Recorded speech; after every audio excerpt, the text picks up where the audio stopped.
Good morning, guest of honor, Dr. Koh Poh Koon, Senior Minister of State for Health and Manpower, Professor Kenneth Quek, Deputy Group CEO, Innovation and Informatics, SingHealth, Professor Marcus Ong, Chairman, Pan-Asian Resuscitation Outcomes Study, Mr. Stanley Lee, Senior Director, Temasek Foundation, Associate Professor Tan Hyang Koon, Group Director, International Collaborations Office, SingHealth. Distinguished guests, partners, ladies and gentlemen who are here with us, as well as those who are joining us virtually. I am Pei Shan from Duke NUS Medical School and your MC for this morning.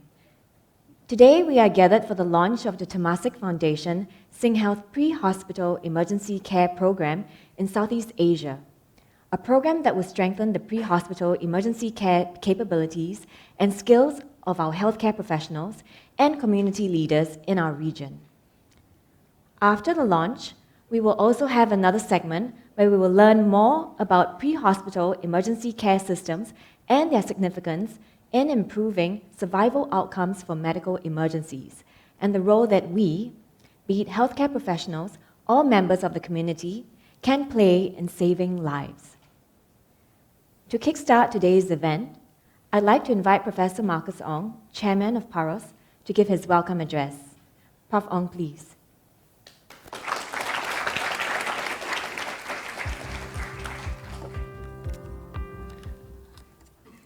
Dr. Koh Poh Koon, Senior Minister of State, Ministry of Health, Ministry of Manpower. Professor Kenneth Quek, Deputy Group CEO, Innovation and Informatics, SingHealth. Associate Professor Tan Hyang Koon, Group Director, International Collaboration Office, SingHealth. Mr. Stanley Lee, Senior Director, Temasek Foundation. Distinguished guests, ladies and gentlemen, good morning. And I also like to give a shout out to our online audience. I understand we have more than 600 participants from more than 16 countries joining us, so welcome. It is my great pleasure to welcome you to the opening ceremony to mark the launch of the Temasek Foundation SingHealth Pre-Hospital Emergency Care Program in Southeast Asia. Every second can make a life-saving difference in time-critical medical emergencies. While we have seen regional economic development and enhancement of hospital and healthcare infrastructure over the years, there remains great potential for improvements in pre-hospital and emergency care systems in our region, especially in the communities which have less access to timely emergency care. With a focus on pre-hospital emergency care systems in low-resource settings, the Temasek Foundation SingHealth Pre-Hospital Emergency Care Program aims to increase capacity of pre-hospital emergency care systems and healthcare professionals for management of time-sensitive conditions such as cardiovascular, trauma, and perinatal emergencies. We also want to improve outcomes from time-sensitive conditions, develop system assessment tools for various pre-hospital emergency care settings, and support our regional pre-hospital emergency care systems to be systems that save lives. Out-of-hospital cardiac arrest, or OHCA, occurs when the heart suddenly stops beating and is a leading cause of death globally and in our region. In Singapore, we continue to see an increasing incidence of OHCA cases year on year. This could be due to an aging population, increased prevalence of underlying chronic diseases like diabetes, hypertension, and heart disease. Bystander cardiopulmonary resuscitation, or CPR, and early use of an automated external defibrillator, or AED, are keys for survival. At the Hero with a Heart Push a Button Save a Life session this morning, we hope you'll be inspired by real-life stories of our cardiac arrest survivors and rescuers, and I'd just like to acknowledge them this morning for joining us. The community can also learn how to play a part in saving lives and making a difference in medical emergencies. Anyone can save a life. One does not need to be a doctor, a nurse, or a paramedic to save a life. During a cardiac arrest, time is of the essence. In Singapore, it takes an ambulance about 10 minutes to arrive. If you are at the scene of a cardiac arrest, you will be the best person to provide immediate help to the victim. All you need to do is dial 995, and the emergency dispatcher will guide you over the phone to do CPR, which can maintain blood flow to the brain and vital organs until help arrives. You can also get someone to bring an AED that can be used to restart a heart. And restarting the heart is the most important during a cardiac arrest situation. Please do not worry about causing injury to the victim when performing CPR. There is only a minimal risk of catching an infectious disease from the victim when doing hands-only CPR. So let me conclude by encouraging us that everyone can save a life. I would like to thank Temasek Foundation International for supporting our emergency care program in Southeast Asia.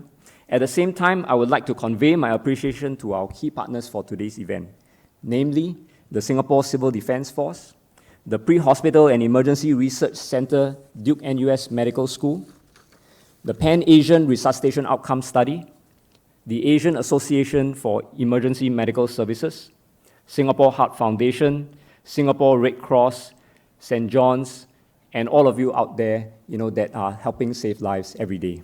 Thank you very much. Thank you, Prof. Ong. Please take your seat. We will now hear from Mr. Stanley Lee, Senior Director of Temasek Foundation, who will share a few words with us on this regional collaboration to improve pre-hospital emergency care. Mr. Lee, please. Good morning, Dr. Koh Poh Soon, Minister of State for Health and Manpower, Prof. Kenneth Quek, Deputy Group CEO, SingHealth and CEO of SGH, Prof. Marcus Ong, Chairman, PAROS, and Prof. Tan Yang Kun, Group Director, International Collaboration Office of SingHealth. I'm delighted to be here in person, to be able to meet with partners and friends on this lovely Saturday afternoon. It is a joy and privilege to be among many healthcare professionals who have gone through so much in the last 2.5 years of COVID in saving lives. COVID has been a scourge to mankind, and many decent lives were lost. If there were any good outcomes of this particular experience, it is our responsibility to ensure and learn from this experience. I will attempt to name 3. The first, no one can do this alone. Not Singapore, and not any single agency in the region.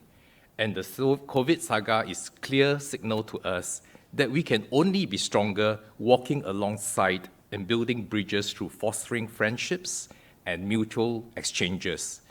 This we learn from the massive sharing of information in the development of vaccines and therapeutics when COVID was declared a pandemic. Now, this leads me to the second point. I think it's important that sharing and exchange is essential in any pandemic, and going forward, that's the way we should be operating. And this particular program shows it all. It is not about Singapore sharing our experiences alone. It is not about Singapore doing this alone. But collectively, as a group of professionals, we can learn and go through it together. We know this from the development of mRNA vaccines. It wasn't created overnight. It took many years, many months for people to collaborate, and during pandemics, we shared. And that's an important lesson for us. Lastly, I think in the work that we do, it's important to do it right, do it good, and do it well. And healthcare professionals have led the way and shown the way in these fields, and many others can follow. So what is Temasek Foundation? What do we strive to do? I would say 3 E's. In the work that we do, we are looking at emerging technology, trends, and sciences where we can actually support programs in these areas in Singapore and with the region. The second work that we are doing quite a bit is endearing work that is sustainable in practices, sustainable for our environment, sustainable for people. The third E that we have is existential, essentially about enhancing the total human holistic experience amongst us in Singapore and in the region. And together we can do this better. So TF is extremely privileged to be doing this alongside PAROS, and to do it right, to do it good, and to do it well with all who are here today. And we wish you that this network will continue to exist for a long time to come. And I know this has started since 2007. I hope there'll be another good 10, 20, 30 years going forward. So I'd like to wish you a good workshop and a good weekend. Thank you. Thank you, Mr. Lee. Please take your seat. Next, I would like to invite our guest of honor, Dr. Koh Poh Koon, Senior Minister of State for Health and Manpower, to deliver his opening address. SMS, please.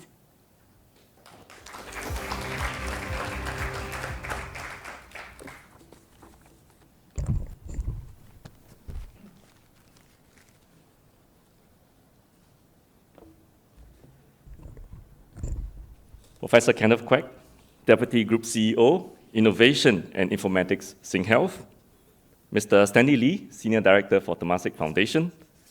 Professor Marcus Ong, Chairman of PAROS. Professor Tan Hyang Kun, Group Director, International Collaboration Office of SingHealth. Distinguished guests, both online and also physically here with us, ladies and gentlemen, a very good morning.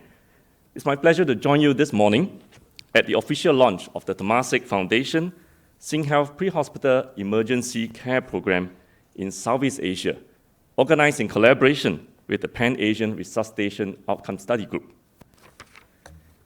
Now, the international community of emergency care professionals, many of you are here with us today, has a very strong conviction that it takes an entire system to save a life.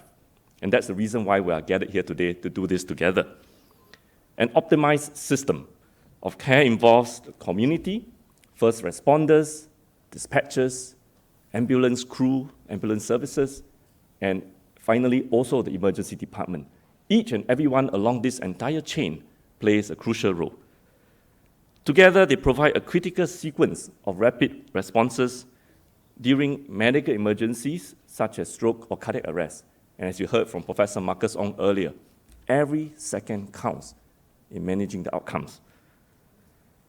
The efficiency of these pre-hospital emergency care systems are essential, and they can make a big difference to saving lives and ensuring better patient outcomes.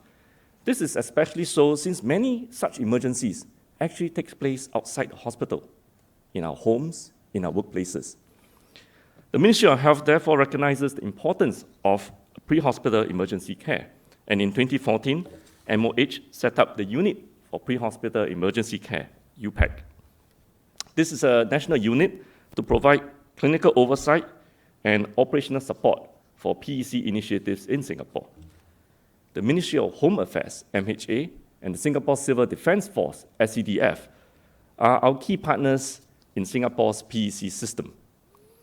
MOH and UPEC work closely with MHA and SCDF to improve community responsiveness to medical emergencies by widening the public's access to cardiopulmonary resuscitation training, CPR training, or dispatcher-assisted CPR training. One example of this is UPEC's Dispatcher-Assisted First Responder, or DARE program. Through the Save a Life initiative, we have also increased the number of automated external defibrillators, or AEDs, in our public places. We have one on stage today, but of course that's not the real one, yeah. Since January 2022, MOH has also taken steps to regulate the provision of private ambulance services under the Healthcare Services Act to ensure minimum standards of care for the safety and welfare of patients using private ambulance services. So we're doing a lot by equipping our public places with the necessary equipment, by ensuring standards of service delivery, but it really means that actually the whole community, not just the hardware, but the software, has to come in together and make an impact on survival rates. These efforts to raise awareness and improve early pre-hospital interventions can save more lives. Now, more than 3,000 persons had out-of-hospital cardiac arrest, OHCAs, in Singapore in 2020, which is much higher than in 2011, when there were about 1,300 out-of-hospital cardiac arrest cases. As you heard from Professor Marcus Ong, it could be a combination of just an aging population alone, perhaps an increase in incidence of chronic diseases. Whatever the case, that trend may continue to increase over time. And I think it's important that we put together collective efforts to address this. So with our collective efforts to raise awareness and improve our PEC systems, fortunately, we see a positive trend in bystander intervention rate. Based on the 2020 Singapore out-of-hospital cardiac arrest data report by UPAC, bystander CPR rates improved from 22% in 2011 to 56% in 2020, a doubling of the response rate. And bystander AED rate improved from 2% in 2011 to 9% in 2020. Clearly, a lot more headroom for us to grow here. Over the same time period, OHCA survival rate has also risen from 3.5% in 2011 to 4.3% in 2020. The Woodstein survival rate, which is the survival rate among people who had witnessed shockable cardiac arrest, rose from about 12% to 22%. So these are all very encouraging statistics indicating doubling, in fact, more than doubling of some of these key indicators. And we hope that with some of the work that we do together, especially with the program that we're launching today, we can actually raise such outcomes to much higher level over the years to come. So I'm glad to see that Temasek Foundation, SingHealth, the Asian Association for Emergency Medical Services, the AAEMS, and the Paros Network have developed a 3-year Temasek Foundation SingHealth pre-hospital emergency care program to develop the capability of PEC agencies and professionals in Southeast Asia. Beyond training alone, the program will promote collaboration and sharing of international best practices among the partner countries.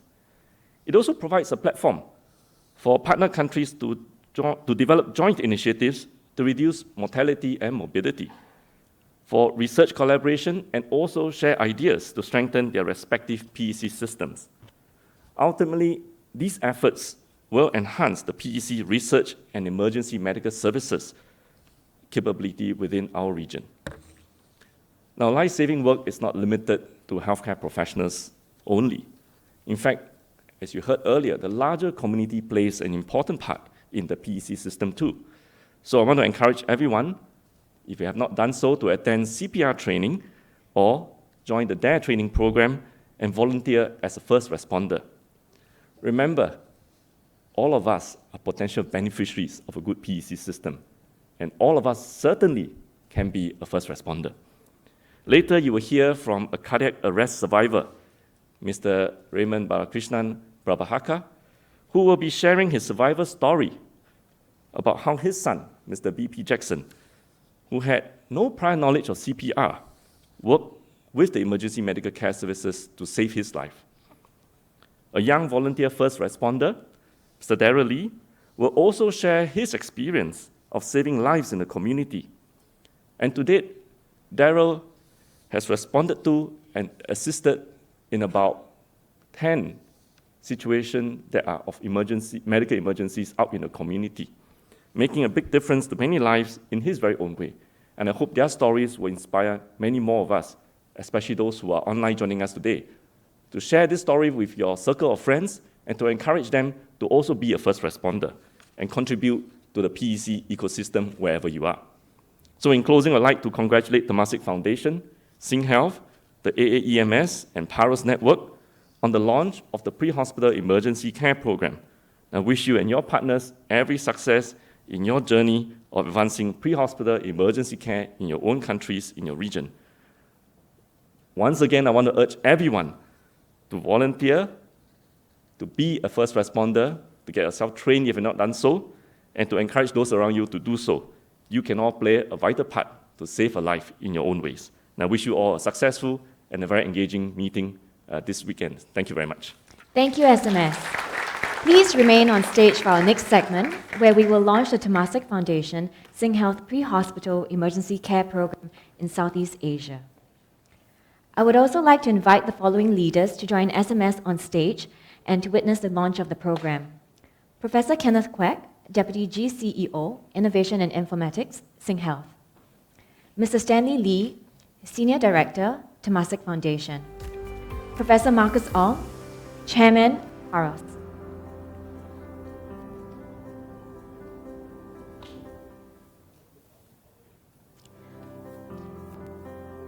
SMS, leaders, ladies and gentlemen, please turn your eyes to the screen where we will watch a scenario play out.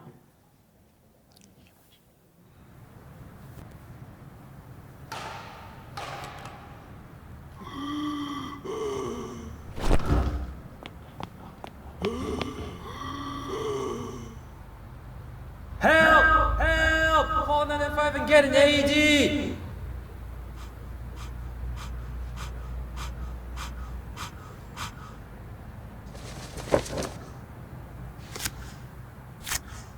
Analyzing heart rhythm. Do not touch the patient. Shock advised. SMS code. Charging. Stay clear of patient. Deliver shock now. Yeah, SMS code, we need to save Jack. On the count of 3, please press the AED button to launch the Temasek Foundation Sing Health Pre-Hospital Emergency Care Program that will strengthen such systems to save Jack and 1, 2, 3. Shock delivered. Paused. If needed, begin CPR.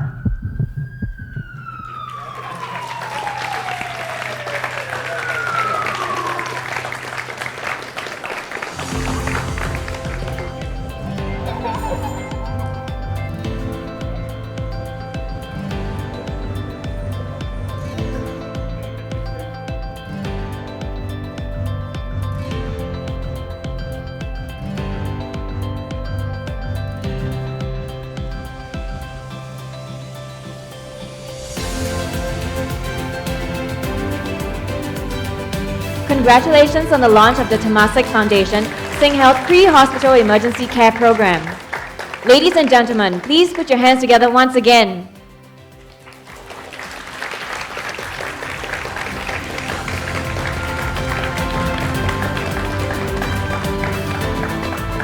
Please remain on stage.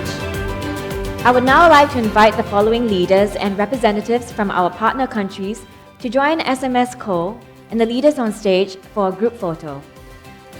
Associate Professor Tan Hyang Koon, Group Director, International Collaborations, Sing Health. Representing Indonesia, Dr. Ali Haidar from the Saiful Anwar General Hospital and Universitas Brawijaya.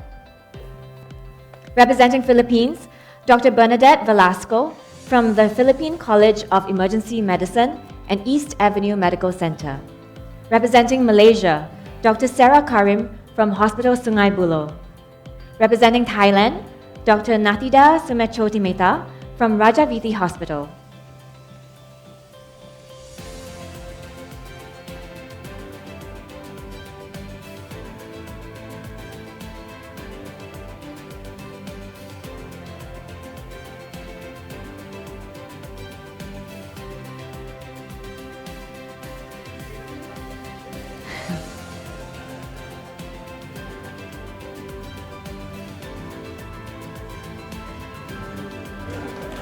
Thank you, leaders.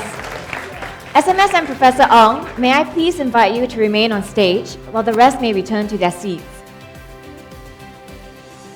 To thank our guest of honor for gracing our event today, Professor Ong will now present SMS Co with a token of appreciation on behalf of the organizers. Thank you, SMS, for taking the time to join us this morning and for launching the Temasek Foundation Sing Health Pre-Hospital Emergency Care System.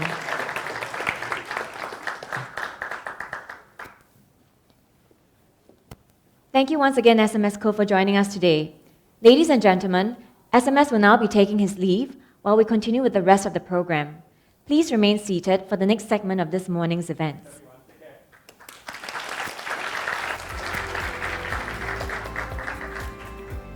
We will now move to the second part of our morning program, Hero with a Heart, Push a Button, Save a Life.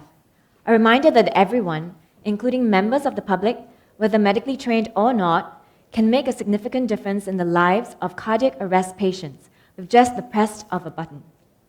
It could be pressing a button to download the My Responder app or pressing the AED button to resuscitate a person, which can make all the difference in increasing the chances of survival for an out-of-hospital cardiac arrest patient.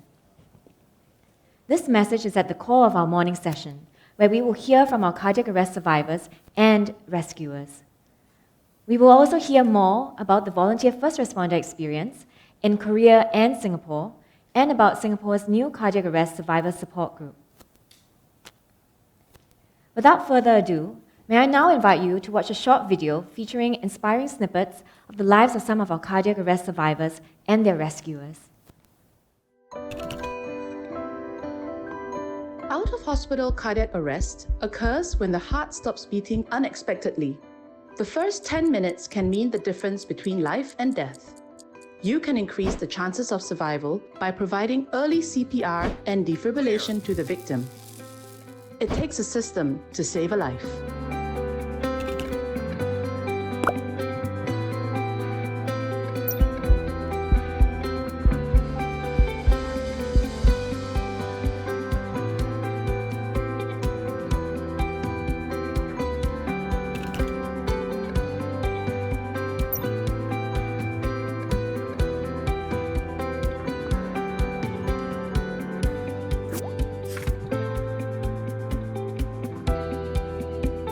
No, I have no recollection of what happens that day.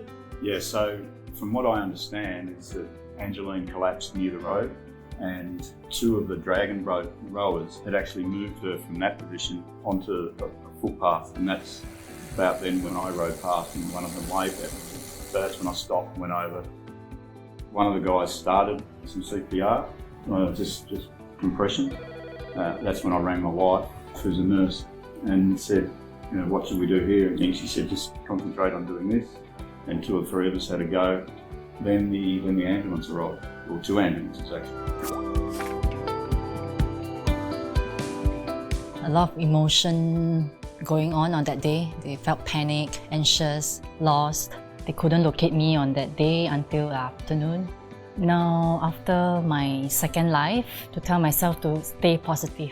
Family bonding is very important, so more focus on my family now and my own health. I just think maybe more people trying to help until the ambulance had got there was probably the way to go. There was a group of us, 4 or 5 of us, that were just doing what we could until the ambulance got there, which is 5-6 minutes later. Oh yeah, I think if you find yourself in that position, stop and try and help. You know, every set of hands might make a difference. I think it's very important to spread the CPR AED awareness.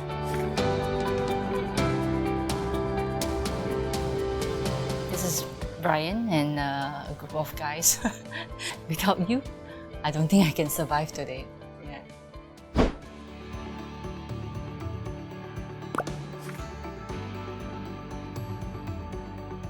I can't remember the events that took place when the heart attack actually happened, but I can remember that I was on the way to work.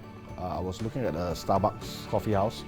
That I was thinking of getting a coffee before going up to my office, and then after it's a total blank till I woke up in the ICU. What I heard, I was actually in the pantry, and I guess I didn't get my Starbucks coffee because I was trying to get a coffee from the coffee machine, and then apparently I collapsed. And my head hit the coffee machine and I fell on the floor. So the cleaner was very traumatized. She was so afraid that I would die, but then all the captains actually rushed in. And I was very lucky that all the captains were back that day as well, because all of them had training in this. Before the ambulance came, they actually did CPR on me. My boss was actually very proud of the fact that all the captains had practiced the CPR training for the courses that they went for and actually revived me. He was so proud that that suggestion was made to the CEO for almost all the staff to go for training for how to use the AEDs and for CPR courses. For like 1 to 2 years, everybody was going for these courses. Yeah. Never give up on life. Always be happy where you are and live your life to the fullest. To all the captains who were in my company, who actually helped to revive me, well, I love you guys. To the ambulance staff who actually revived me 4 times. Apparently my heart stopped 4 times. Wherever you are, I hope you guys are doing excellent. And wish you everything in life that you wanted.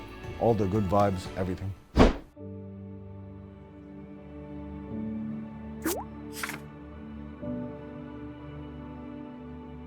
Actually, I have no memory of what happened that day.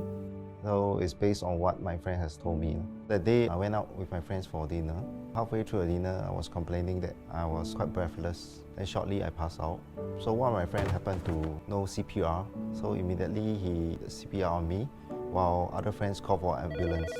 She managed to do the CPR until the ambulance came. When I reached the hospital, then I ended in a state of coma. I find that the life is so unpredictable. So actually, how much time we are left, actually we do not know. So if we really want to do something, I think don't procrastinate. Obviously, was very happy to be having a reunion with families and friends.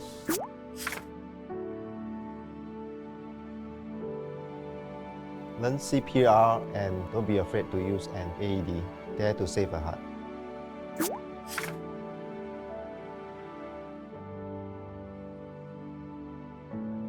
Yes, I'm very grateful to all my friends who was with me and helped me throughout the whole incident, especially the one who did the CPR to me. Although they want to remain anonymous, but a very big thank you to them, and I hope everyone can learn CPR and help the people around them. It takes a system. It takes a system. It takes a system. It takes a system to save a life.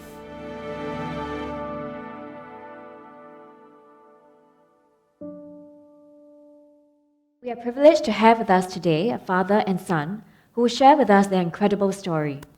I would like to invite Mr. Raymond, a cardiac arrest survivor, and his son, Mr. Jackson, his rescuer, to the stage, please. Also with them is Ms. Beyonce Lim, a pre-med student who will be interviewing them. Raymond, Jackson, and Beyonce, please.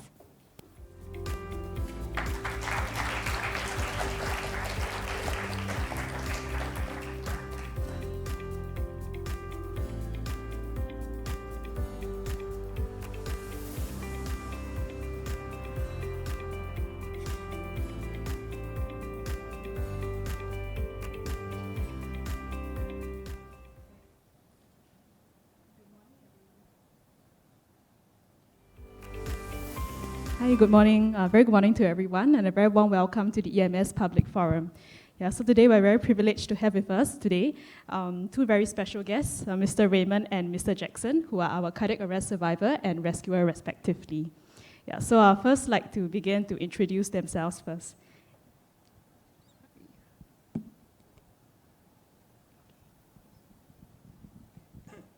So Mr. Raymond, could I invite you to share your name and when your cardiac arrest happened, please? Okay, my name is Raymond Balakrishnan Prabhakaran. I'm 74 years old. I had a cardiac arrest, heart attack on 2017, and second one I had in 2019. And I managed to survive both, and today is 5 years and 2 days I survived. Thank you very much, Mr. Raymond. Right, Mr. Jackson, could I invite you to briefly introduce yourself as well? Hi, good morning to everyone. My name is Jackson. I am the son, who is also the rescuer. Okay, thank you. So, Mr. Raymond, how have you been doing since the last arrest? I'm doing good because I'm now every day I'm going to the daycare to do some community job such as volunteering, helping others, and so on. So I feel happy on that, and I'm just keeping on with that. Yeah, thank you. It's very good to hear that you're doing well. Yeah. May I ask if you have any recollection of the events that happened on the day of the cardiac arrest? No, I do not know what happened, and the first time it happened, and I only know after 2.5 months. When I opened my eyes, I saw my son, asked him what happened, and he told me, you had a cardiac arrest. That is where I know. And before that, I could not know anything. Yeah, I understand. It's actually not uncommon for cardiac arrest survivors to have little or no recall of the events that happened on the day of the arrest. Yeah, so then I'd like to invite Mr. Jackson, please, to recount his perspective from the rescuer, to recount the incident that actually happened. Yeah. So, Mr. Jackson, how do you find your father in need of CPR, and what do you do after that?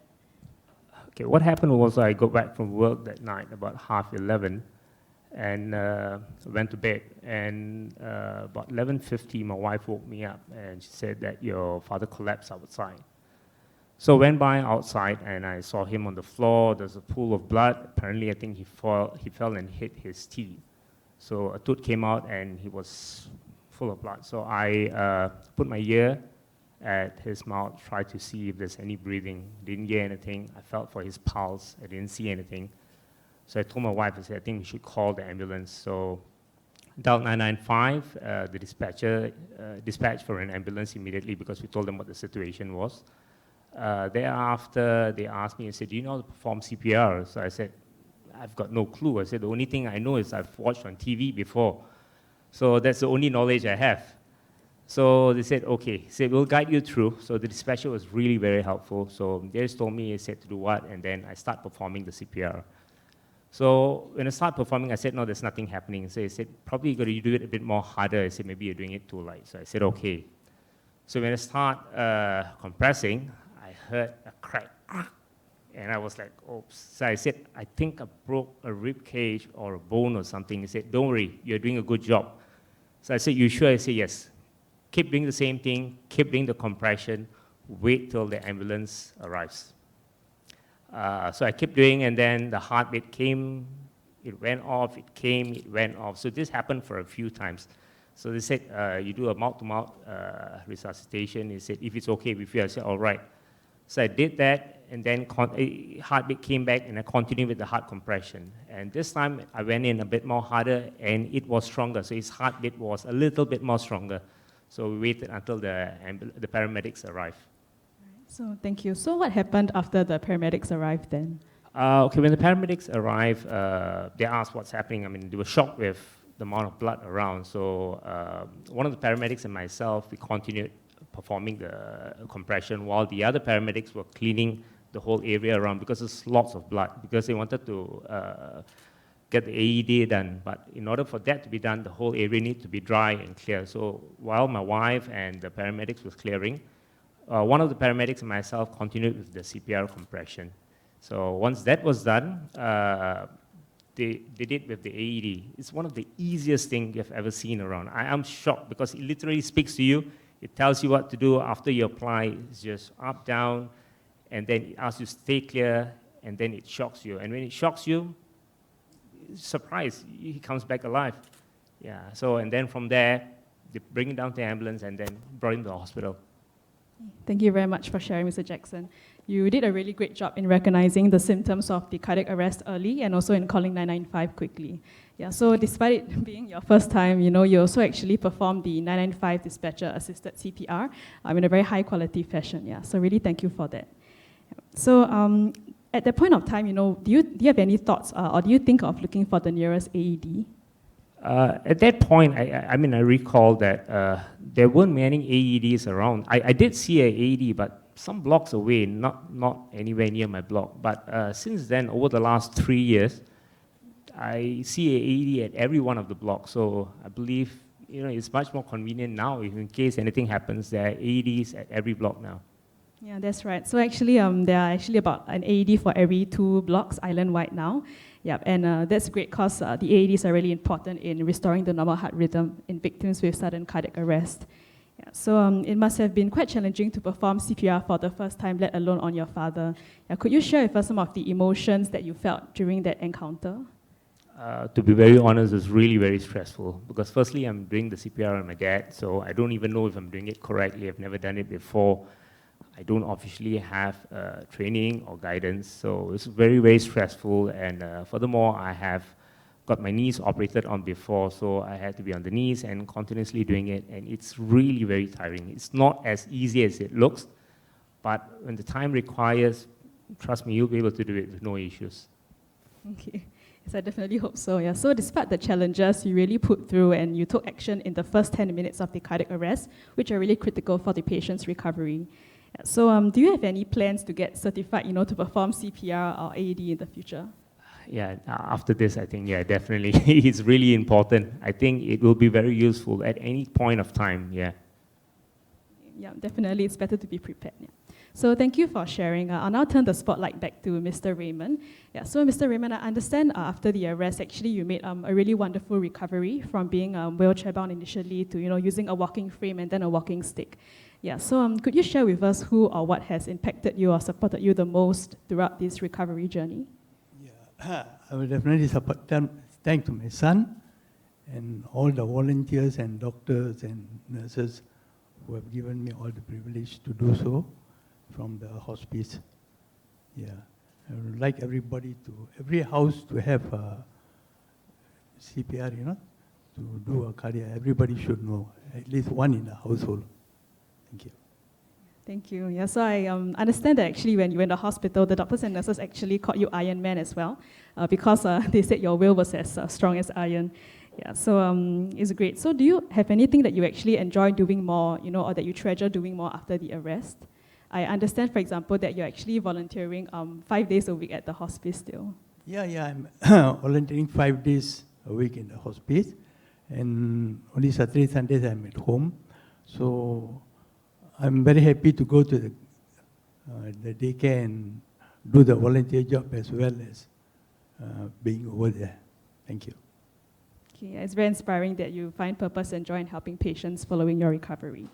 Right, so the next question is directed back to Mr. Jackson. Yeah, so Mr. Jackson, there may be some members of the public here, who may want to help out more, but they don't really know how to start. So do you have any words of advice for them? It doesn't matter whether you know how to perform CPR or not. I think if you see someone collapse before the ambulance arrives, just go in and try to help. Do whatever you can.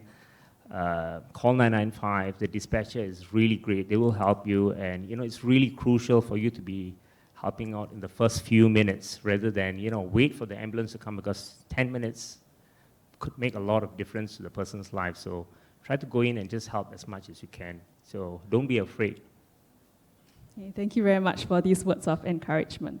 Yeah, so like Mr. Jackson actually said, in the first 10 minutes it's actually very critical, and actually with every minute without CPR or AED, the chances of survival for the patient actually decreases by about 10%. Yeah, so I was actually going to ask a question to Mr. Raymond about, who else would he think should be trained in CPR? And I recall that he mentioned that every household should have at least one person if possible. Yes, I'm right. Yeah, so that's really important because fun fact for everybody, in Singapore, about 70% of the cardiac arrest cases actually occur at home. So probably, our family members are probably in the best position to respond in a timely manner. Yeah. So I would love to ask more questions, but I understand that our time is up, so I will have to conclude today's interview. Thank you very much, Mr. Jackson and Mr. Raymond, for sharing. Thank you for having us over. Maybe we can give them a round of applause.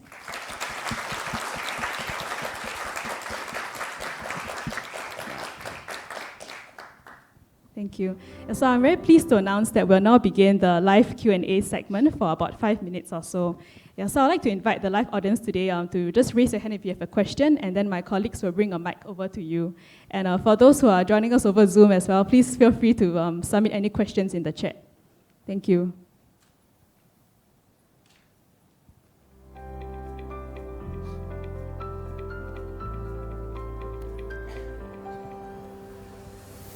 I'm Dr. Rao. We tried this instructional CPR. We found that the bystander had lot of difficulty in positioning the patient and identifying the right anatomical part in doing the compression. Is there any specific advice from our beloved friend Jackson here, how he was able to do these two things, positioning the patient and how he was able to identify the right anatomy for doing the compression? Thank you. Thank you, Dr. Rahul. Yeah. Dr. Rahul, I would say that in fact it's because of the dispatcher over the phone. They guided me to make sure find the right point, and based on that, I was able to deliver what was delivered. Thank you. So I think Mr. Jackson mentioned that over the phone, the dispatcher really gave very clear instructions and also encouraged him because they were aware that it was actually his first time. Yeah. Thank you for the question. Yeah.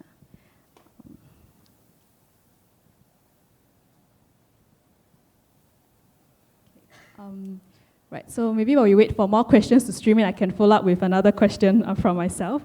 Yeah, so what do you think is one common misconception that members of the public might have about cardiac arrest and resuscitation? I think a lot of them have the misconception that if you don't know CPR, you are not able to assist. But I think that if you go in at any point of time, some kind of help or something would still help the patient, rather than you just wait as a bystander and not doing anything, because performing the CPR, whether it's done correctly or not, it's some form of help. If you rather just wait for the ambulance to come, then there's no help at all. Yeah, so it's, even if you don't perform the CPR correctly, in my opinion, because I have no prior experience, it still helps in some way. Yeah, so if you just stand there, then there's nothing to be done at all. Yeah, definitely, yeah. Thank you, Mr. Jackson. Yeah.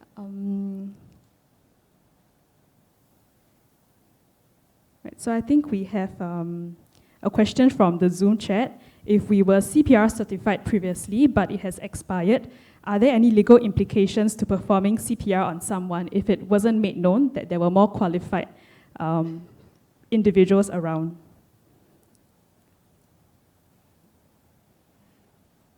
Yeah, so I think for this question, yeah, it might be more appropriate to direct this maybe later to the experts at the panel discussion, if that's okay. Yeah, if time permits. Yeah, so you can look forward to that segment later on. Yeah. Do we have any more questions for Mr. Jackson and Mr. Raymond? Yes, Prof. Can I ask a question? Thank you so much for sharing, both of you. You know, I would like to ask, from the perspective of the survivor, you know, how can we, you know, as a healthcare system and healthcare professionals, better support survivors like yourself during the recovery journey, you know, and help you get back to, you know, your normal life and the recovery.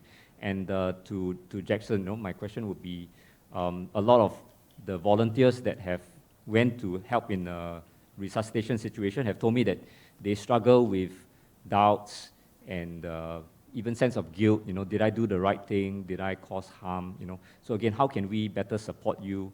You know, so that more people will dare to volunteer to actually help save lives.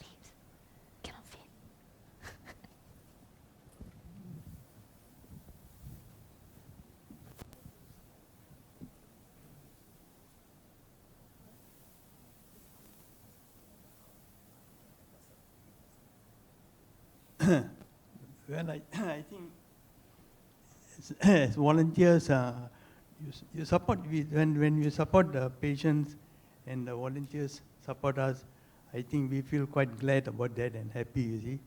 So every day as the day pass by, I think is a very good day. Okay? So we feel happy and keep going. Thank you.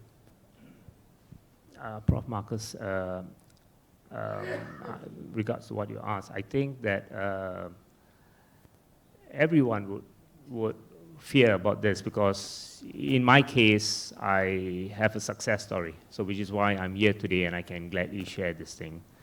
But if I perform the CPR and unfortunately the patient or even my father didn't survive, I think I would have guilt, because I would have been asking myself, did I do it correctly? You know, I was told that, you know, you just go in and perform, but then, you know, it didn't work well. I think all humans would probably feel that guilt. But regardless, I think we still should go in and try to perform.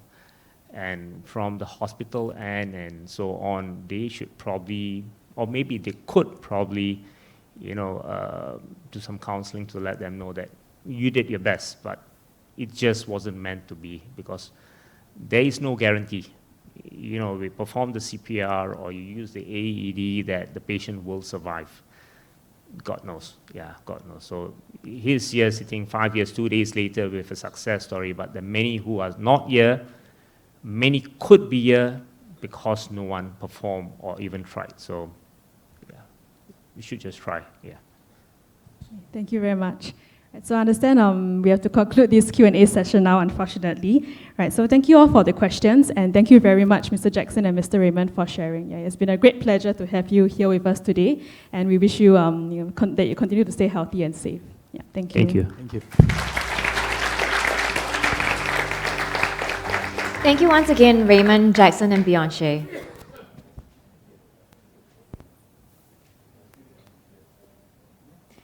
In growing our community of bystander rescuers in Singapore, it is also important that we learn from our neighbors who have been successful in this area. Please give a warm welcome to Professor Sang Do-shin, Professor of the Department of Emergency Medicine in Seoul National University Hospital, and the co-chairman of the Pan-Asian Resuscitation Outcome Study Clinical Research Network, who will share about the volunteer first responder experience in Korea.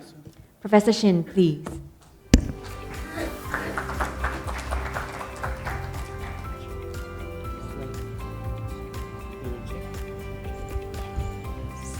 Good morning, ladies and gentlemen. My name is Shin, working at the emergency department at Seoul National University Hospital. I'm also a long-standing friend of Marcus Song, and then I would like to say congratulations for launching of the pre-hospital emergency care program in Southeastern Asian country. And thank you, Mr. Stanley Lee and colleagues. And could you, yes, I'm sorry. So I have no conflict of interest in this presentation. Some of you know the GRA. GRA is a new alliance in the world to make a new concept for improving resuscitation outcome in your community. The medical science is a very important component to improve outcome, and skill is also very important for each person. But the program in the community should be set up and implemented to improve the outcomes after cardiac arrest. So local implementation, which is a so-called system implementation, is the new concept of the resuscitation program. The GRA recommends the 10 steps and 10 actions. The fundamentally important step is the cardiac arrest registry, which is a tool to measure and give us more basic information. What's happening, what should be changed, what should be done in your community. And the others, in part of the community CPR, the telephone CPR and AD so automatically changed. And the smart technology and mandatory training is a core component of the community CPR program. I will talk about more these 4 programs. I like this figure. I showed this picture to many audience in many conferences. We have 15 years of cardiac arrest registry in Korea. In the first 5 years, we have only 2 information resources. It means only 2 parts working together to make a difference of CPR outcomes.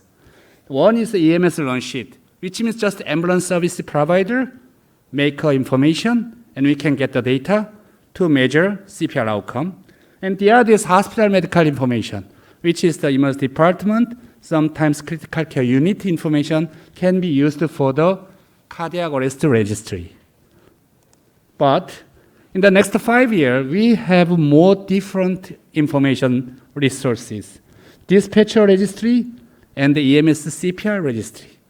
It means more people, more programs was added to get more better outcomes after cardiac arrest. After that, you can find more registry to get more data.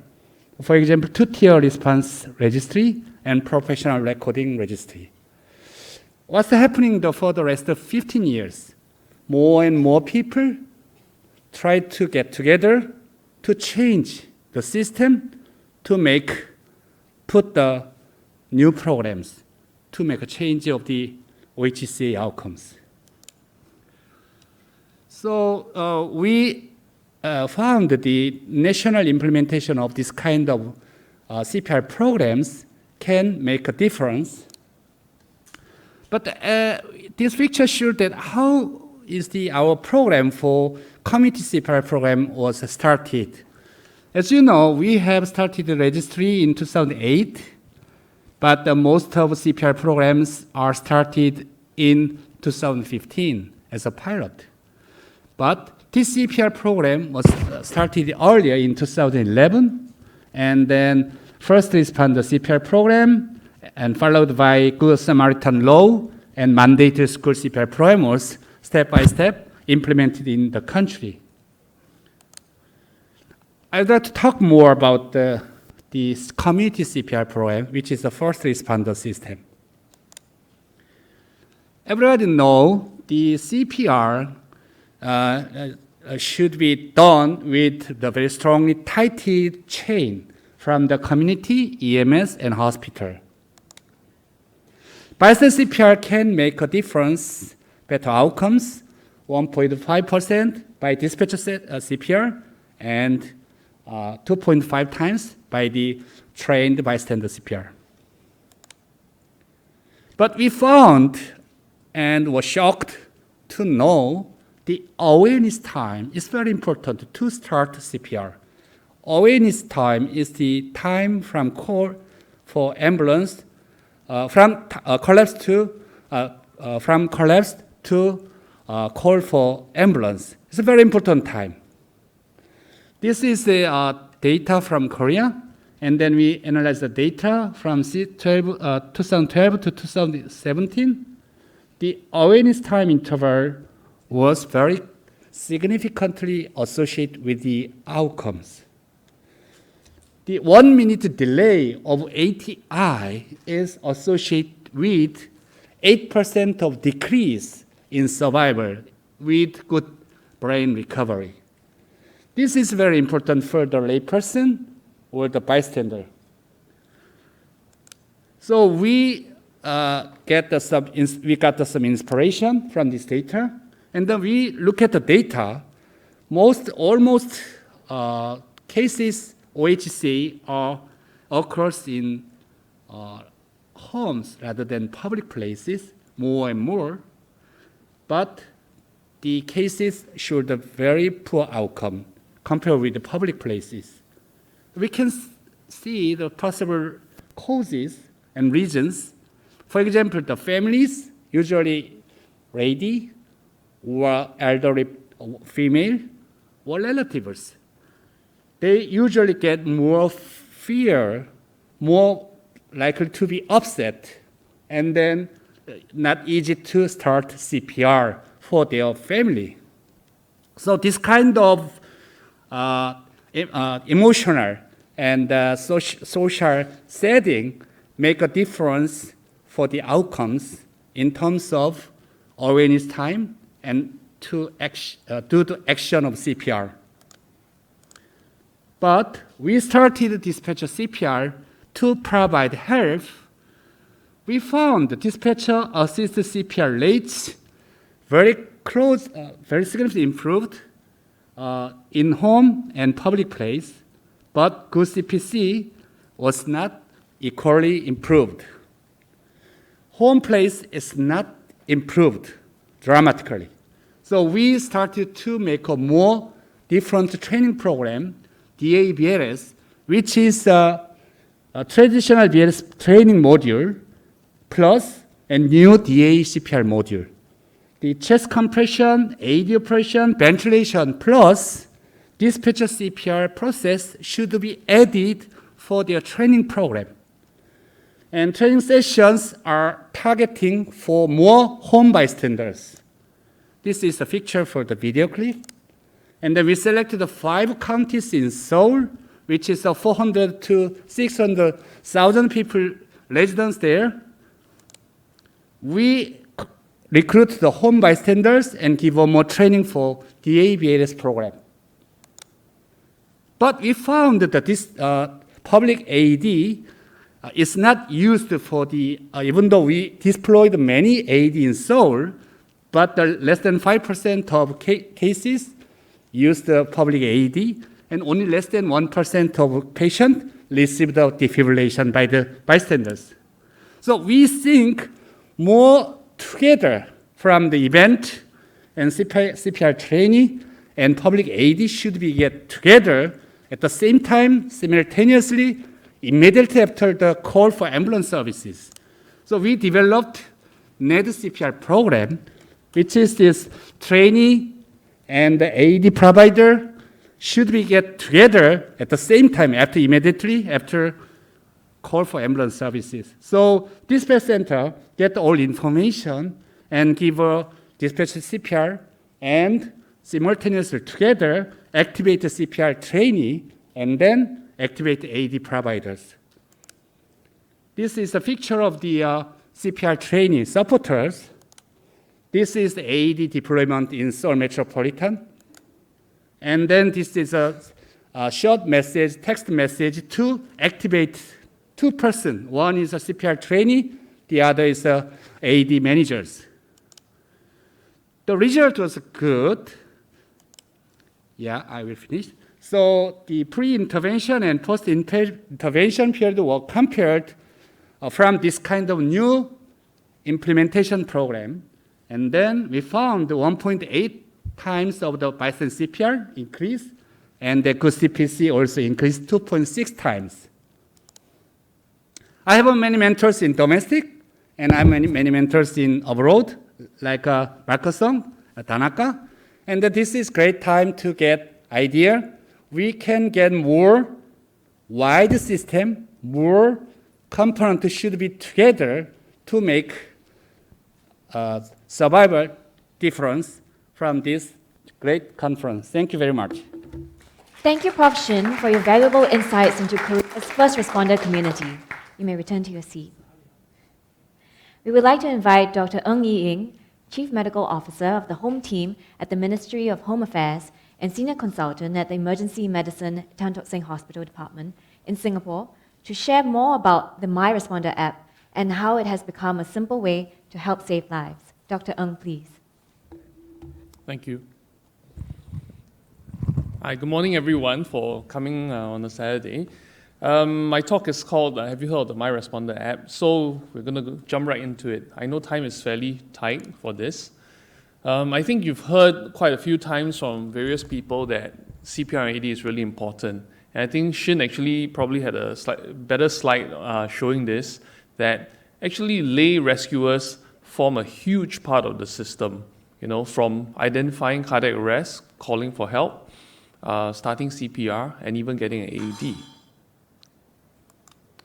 So what is the My Responder app? Some of you may have heard of it, some of you may not. But to make it easy to understand, it's really like Grab, it's really like Gojek, right? Now you understand what all these ride-hailing services are. We're using a technology platform to connect people and services, except that this service is to save lives, you know, to get someone to come here immediately to do CPR or get an AED. So this is how it really works. When someone calls 995, they identify where the person is, they look for nearby responders, and within 4 minutes the responders come. Yeah?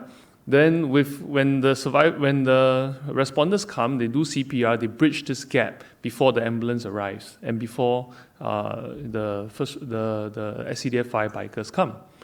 So this is the interface for the My Responder app. Today we have over 110,000 people on the system itself. And you can see that there's a map, right, showing a little blue dot, that's where you are. And you see those red and white icons. So that shows you where the recent cardiac arrest cases as well as fires are. So this thing that the My Responder app also does is that it has the GPS location. It's actually more accurate than if you call 995 directly. So if you use the app, you press call, it says call 995, and they'll say your location will be sent. So this way the dispatcher knows much quicker how to find you, where you actually are, compared to you describing it over the phone. People also ask me this question, you know, when you use this, it taps on my GPS, will my phone run out of battery? If you look very carefully, right, the My Responder app actually takes less than 1% battery in your phone. So this is like over a week of monitoring. So don't worry so much about the app running in the background, taking a lot of battery. SCDF has done a lot of work to optimize it so that it's very, very efficient. It also has an AED map, you can see. So when you click on the AED map in the My Responder app, it shows you where it is. If you see a AED button with a shadow, it means there's actually more AEDs underneath. So if you click on that, it will expand. You click on it one more time, it will expand yet again. And finally, we get this final resolution which tells you how many AEDs there actually are. and there's more data. If you click one more time, it actually tells you about the AED, the model. So some additional information, is it available all the time, or are there opening and closing hours? If you think there's something wrong with the AED and you happen to see it, you can use the app to also report the fault to the SCDF. And then the SCDF and the Singapore Heart Foundation will get people right on it to talk to the owner to let them know. So all this information flows into a public access defibrillation registry that our partners, the Singapore Heart Foundation, take care of. And they're really, really good. They actually walk the ground to check, to make sure that the devices are working when you need it. So how do we know that the responders are real, right? So nowadays we use SingPass, which is a national identification system. And of course, if you somehow forgot your SingPass, you can still use SMS authentication to know that this is an actual phone, right? So you send a notification, it gives you a 6-digit passcode, and you register. So you can register for cardiac arrest, rescue, and if you also train in firefighting, you can help. So this is me. And from my phone itself, they actually give you the history of like alerts you've been given and how many times you've arrived on scene. So as you now already know, I stay in Seletar Hills. Yeah, it's an old estate with many old people. Yeah, and probably I'm going to be there someday, right? Yeah. And you can customize, right, the app to receive information. You can not just receive alerts through the app. We notice sometimes people complain, hey, sometimes it may be a problem where I didn't get the alert from the app itself. But you can actually use SMS as well. I actually register, my hospital and the Ministry of Home Affairs where I also work in case there's an alert there. So I've been asked, right, if there's a bad Samaritan using the app, how you prevent that? The truth is this, it's very hard for a bad Samaritan to really do something bad while trying to rescue. Because why? When you call 995, right, and they alert the helper, the people to help, the fire bikers, the ambulance, they're all going to arrive in about 8 minutes. So it's really little time for someone to run in there and then try to do something bad. It's just not possible. Yeah. So with the app itself, right, it has many more features, right? It looks like a simple app, but actually there are many layers underneath. So it's really, really very helpful. It will actually, notify what's going on. If there are additional people at scene, they will also let you know. And then they also give you a little bit of feedback about the case as well. Yeah. So this is data from 2020. We've actually saved quite a few lives. We've actually had many people do CPR, and the person's pulse comes back. So it's a numbers game. Without enough responders, we'll not get survivors. So do your best, sign up. You never know when you might be needed. Yeah. Yeah. As you can see, the blue line that you see, right, is the bystander CPR, and this number is actually steadily going up thanks to many of you who volunteer and many people who are trained in CPR. Of course, our dispatchers also play a huge role because over the phone, they coach people, as you've heard from the survivors. And this is really a big part of how the system works. And the system is like multi-layer. I know this is a pretty short talk. I wish I had a little bit more time to share. We can really talk about this for an hour or more if I've given the time, but I'm not. I have my LinkedIn profile, or you can find me on Twitter, or you can email me if you want to know a little bit more. I think later we have a live Q&A. So I hope this information is helpful for people who want to know about the MyResponder app. Thank you very much. Thank you, Dr. Ng. Next up, we have the brave young rescuer, Daryl Lee, who will share his story of how he helped save the life of an elderly man who suffered a cardiac arrest. Once again, Beyonce will be assisting in interviewing Daryl. Daryl and Beyonce, please.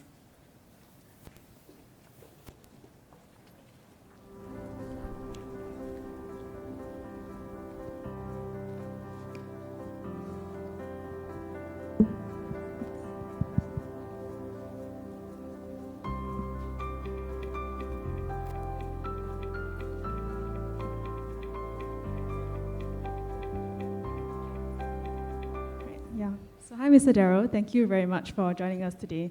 So I understand that you came across an elderly man whom we'll call Mr. X, and he suffered a cardiac arrest in a hawker center which is one of the eateries in Singapore, the local eateries, in 2021. Yeah, so thanks to your fortunate intervention, Mr. X received timely help and he's recovering well to this day. So we'd like to hear more about your experiences today. Yeah, maybe can I first invite you to introduce yourself to the audience? Good morning, everyone. My name is Daryl. I'm currently 17, studying at IT College West as a hospitality operations student, and I've been on the MyResponder app since November 2020. Great, thank you for the introduction. So you mentioned that you've been on the app for about 1.5 years. I understand you're also a community first responder. Yeah, so could you share more about how you became a CFR? I actually became a CFR when I came across a YouTube video posted by SCDF promoting their MyResponder app, and I felt that I could download the app because I recently undergone a healthcare module in secondary school, so where we learn basic first aid, CPR, AED. So I thought that these skills that I have learned was very useful to help someone in distress one day. Okay, yeah, it's quite amazing that this kind of began from him watching a YouTube video. Yeah, so could you share an estimate of how many cases you have roughly attended to since you became a CFR? I've attended to about 11 cases, 9 cases of cardiac arrest and 2 cases of minor fire. Okay, well, 11 cases is very impressive. Yeah, so I understand that for Mr. X's case, it was actually the first that you responded to. Yeah, so in that scenario, could you tell us what actually ran through your mind then, or how you felt during that encounter? I was actually quite nervous because, as you said, it was the first case I was attending to, and I have many thoughts running in my head. So when I actually arrived at the location, it was quite chaotic. I understand. Could you share more about what you did during that incident, how you actually helped to save Mr. X's life, and how you were involved?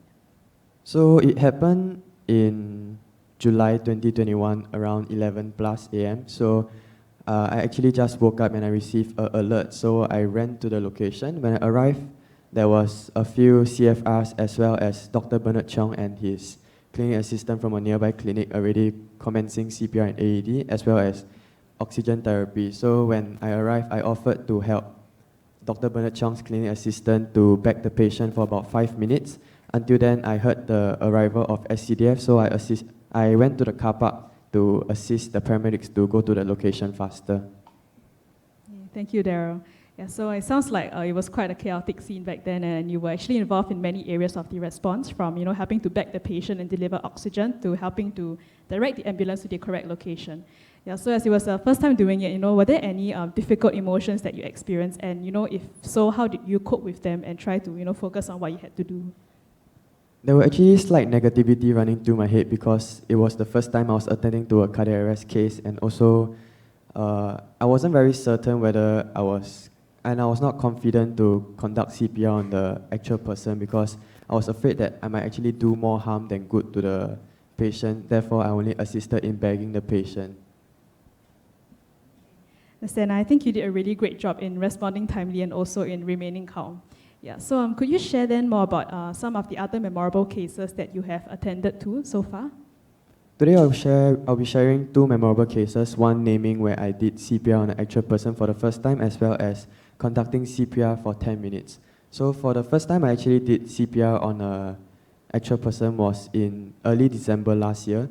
I was having dinner and then suddenly I received a notification from the app. Therefore, I retrieved an AED before heading to the patient's house. So when I arrived at the patient's house, the patient's daughter was already conducting CPR with the 995 call operator. Therefore, the daughter was actually conducting CPR on the sofa. Therefore, the sofa was actually collecting all the compact. So I actually asked for the family members to bring the patient off to the ground where I conducted CPR for about 5 minutes until the arrival of the SCDF firebiker. For the second case, it was in early this year. It happened around 6 in the morning, and when I received the alert, I actually ran to the patient's house, and thankfully the patient's husband was actually willing to let me in and conduct CPR for 10 minutes until the arrival of SCDF. Okay, thank you. Right, so for the second case, you actually mentioned that you went into the stranger's home, to help with the resuscitation. Yeah, do you feel nervous or anxious before you actually went in? Because it was actually a stranger's home. Yeah. I was actually quite scared that they are reluctant to let me in because even though I identify myself as a first responder, some people might still be reluctant to let a stranger in to conduct resuscitation efforts on their family member. But however, I think people in Singapore, they are very open-minded and they are willing to accept help from members of the public. That's great to hear. Yeah, thank you for sharing these experiences firsthand, Daryl. So out of the many incidents that you've attended to actually, I'm just wondering for the majority of these, how were you alerted to them? Were you a passerby or? No, I was actually alerted through the My Responder app. So the My Responder app actually alerts you to cases, minor fire or cardiac arrest cases within 400 meters of your radius, so of your location. So I think this 400-meter radius is very good because it allows responders to reach the site faster and conduct CPR for cardiac arrest cases because time is really of the essence for cardiac arrest cases. Yeah, so I think thanks for sharing that. I think also from Dr. Ng sharing just now, we can see that the app is actually very user-friendly and it has many features to support timely dispatch. Yeah, so right, just wanted to ask, in your interactions with your peers or your friends, have you tried introducing this app to them? And if you have, how is their response like? I've actually introduced the app to a few of my friends and the response was very good because some of them also went through the same healthcare module as me and some of them learned CPR as a skill from their CCA or outside. Therefore, they also felt the same as me that maybe when they download the app, they are able to help someone in distress one day. Okay, thank you. Right, so early on in your introduction, you shared that you're currently studying full-time in IT College West, and I think it's very admirable that despite pursuing your studies full-time, you're also signing up to be a CFR. Yeah, so could you share with us more about your initial motivations or what sparked your interest and has helped you to continue being in this role? What motivates me to be a CFR is knowing that I want to pursue a career with SCDF as a paramedic after I graduate. So due to the My Responder app, I was able to see how paramedics actually conduct CPR and AED and how they remain calm in such frantic situations, especially when family members are not cooperating, they are screaming at you and being very frantic. So it's really admirable to see how paramedics actually remain calm in such situations. Okay, thank you for sharing that. That really is a wonderful aspiration. Yeah, so in recent years, we have actually been trying to increase the number of CFRs in the community so that we can strengthen and also expedite the community response. Yeah, and Daryl, what do you think is one of the common barriers that members of the public might face in trying to learn CPR, and how could we possibly overcome this? I think one of the barriers members of the public face is they are afraid to step up because they are afraid that maybe they are doing more harm than good because maybe they are not trained. Therefore, I think it doesn't matter whether you are trained or not because although you are taking the courage and effort to step up, it's really a good step. And also, even if you're not trained, the SCDF 995 call operator is able to guide you step by step on how to conduct a proper CPR. Right, yeah, so that's very right. It's indeed a real concern, but we need culture change to happen when we take collective action, yeah, and that happens not just in the hospitals, but also earlier in the pre-hospital emergency setting. Yeah, right. So on this note, do you have any words of reassurance for members of the public who might want to step up more, but they don't know where to start? Do you think they need any prerequisite knowledge or skills to be a CFR? It would be good if members of the public can take up skills related to CPR AD or basic first aid because this can equip them better on how to conduct a proper CPR. Even if they are not trained, it's okay. Like I said, 995 call operator is able to assist them on how to conduct a proper CPR. And also, I think it would be good that if you step up as a member of a public, it's already good enough because although you will feel nervous, because I myself felt nervous, but it's really a good thing that you are trying to help someone in need. Thank you for that. Yeah, I'll keep that in mind as a member of the public myself and probably renew my cert as well. Yeah. So lastly, Daryl, would you like to say a few words to your peers or to the audience here today? Time is of the essence for cardiac arrest cases. Therefore, I think that it would be very good if members of the public is able to get trained in CPR AD as well as basic first aid to help people in distress one day. Right. Okay. Thank you very much. Yeah. So we would have to conclude today's interview as well. And as before, we have a brief Q&A segment. So please again raise your hand if you have any questions, and I'll also be looking at questions submitted through the Zoom chat.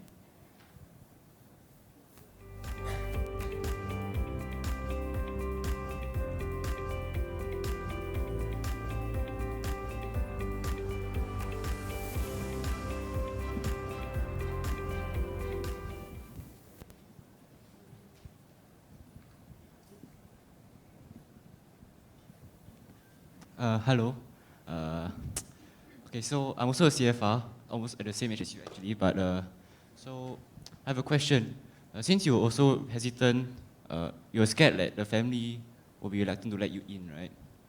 I want to ask how do you approach to the family and how do you identify yourself as a CFR who's like got alerted to the situation? Because there was one time, majority of the cases I attended to, they let me into the house. There was one time where the family actually did not allow me into the patient's house, even though I knew that there was someone inside that needed help.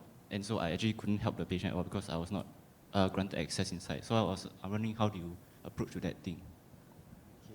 In my point of view, because from the app, right, there is actually an icon when you accept, which is show ID. So usually when I arrive at the patient's door, I will actually press that show ID button and show them that I'm a community first responder. However, if they still are reluctant, if I'm you, I will actually call 995 to ask them to assure them that we are actually CFR to help them. So I have another question for you. Okay, how do you deal with losses of someone that are caring? So let's say there's a cardiac arrest happening now and the person did not make it. How do you cope with it? Okay, so for me, like I said, I attended to 9 cardiac arrest cases, and to my knowledge, only one of them survived. So I actually dealt with 8 losses. So during that 8 losses, I actually told myself that, I actually told my friends and family, so like they reassured me that you're actually doing a good thing out of your own will, like you're trying to help someone, and because not everybody managed to get resuscitated because of the time taken from responders to respond to the case.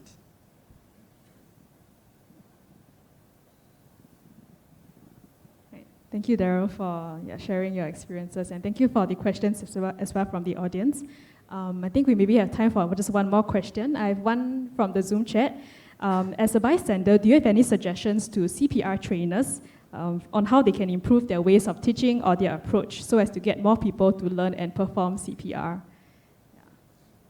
I think CPR trainers can collaborate with maybe schools in Singapore to better equip students to help with cardiac arrest patients, because I think many of the cardiac arrest cases happens in the homes, which is in neighborhoods where maybe most of the teenagers stays around, and plus teenagers, they are quite active, so I think they're able to reach the location faster if they are trained in CPR. Okay, thank you. There's another question that I think we might have time for quickly. So how many cases, so out of the many cases that you've had, are there any bad ones or those that have caused you frustration, maybe in terms of getting to enter the house, or in terms of the difficulties with the resuscitation? Yeah. Okay, so for the most recent case, I actually attended to one cardiac arrest case. So it was actually the patient's sister. The patient's sister as well as the neighbor was actually at the location when I arrived. So when I arrived, I actually identified myself as a first responder. But when I went in, the patient's sister kept shouting at me saying, you cannot touch her, you cannot do CPR. So like, I talked to her and talked to the neighbor. So the neighbor told me to carry on. But however, I was listening to two sides, because the neighbor said carry on, but the sister said don't want. So eventually the neighbor actually persuaded the sister to let me conduct CPR, and I actually conducted CPR for about 5 minutes or so until the arrival of SCDF and other first responders. Okay, yeah, thank you. That doesn't sound very easy at all, yeah. But probably one way could be, I guess, to also encourage the family members, if there are more than one person around, to talk to the person who is a bit against the resus being performed. Yeah. Okay, so thank you very much, Daryl, for sharing. Yeah, we have thoroughly enjoyed our time with you today, and we wish you all the best in your bright future. Thank you. Thank you very much. Thank you again, Daryl and Beyonce. You may return to your seats.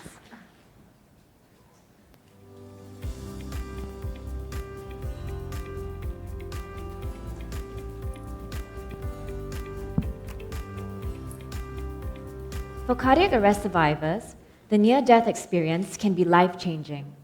It is often difficult for survivors to fully recover from the ordeal. Today, we are pleased to showcase some ongoing work surrounding the setting up of a new cardiac arrest survivors support group, a group which endeavors to ensure that cardiac arrest survivors receive the psychological, emotional, and social support that they need and deserve. Here to share more on this initiative is Dr. Andrew Ho, emergency physician at Singapore General Hospital and assistant professor at Duke NUS Medical School. Dr. Ho, please.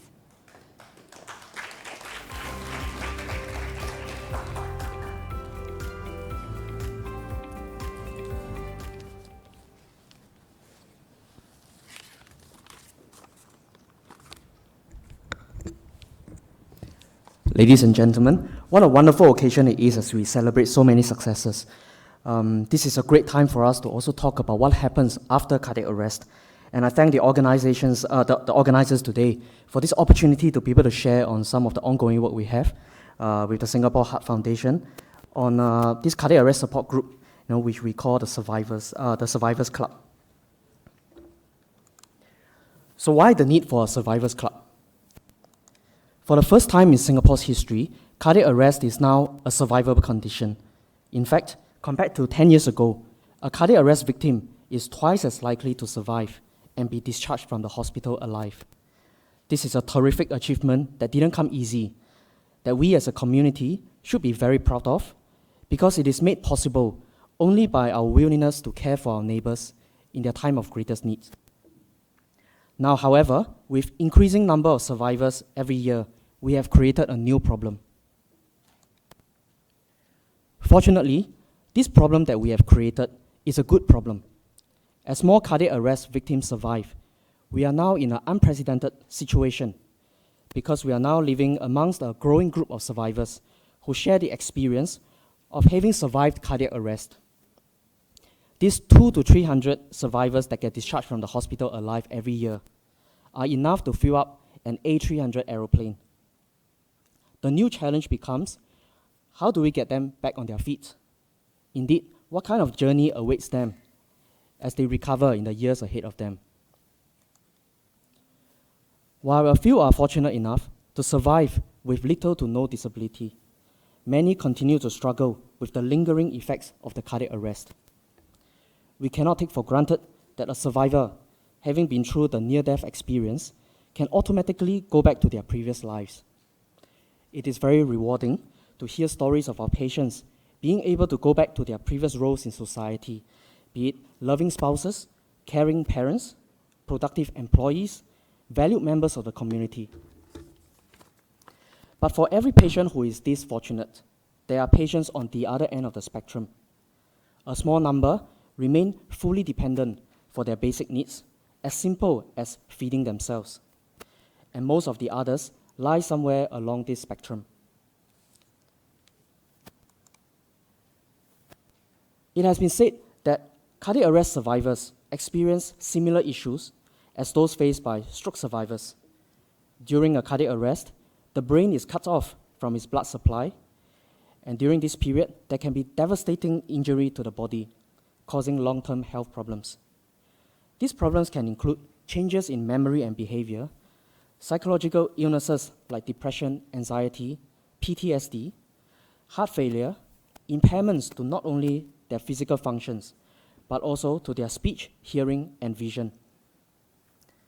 Fortunately, many of these problems do improve and recover with appropriate rehabilitation. More importantly, while medical treatment can address some of these, it cannot address one major component that confronts many of our survivors. What is often not recognized is the bigger battle, the emotional struggles that our survivors face. Some of our survivors have described this as having a dark cloud hanging over them every day.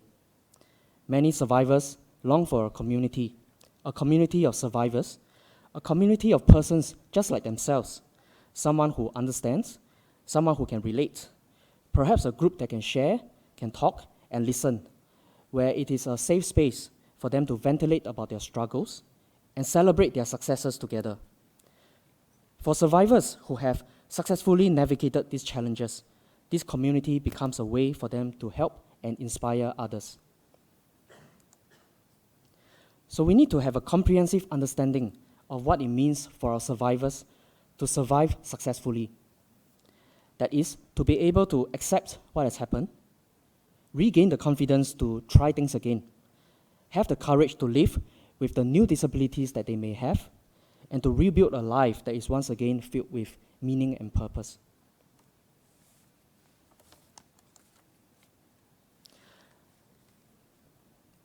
While every person's experience is unique, decades of experience from stroke survivor support groups, cancer survivor support groups, have shown clearly that being connected to other persons with the same experience is a very powerful aid in the recovery process.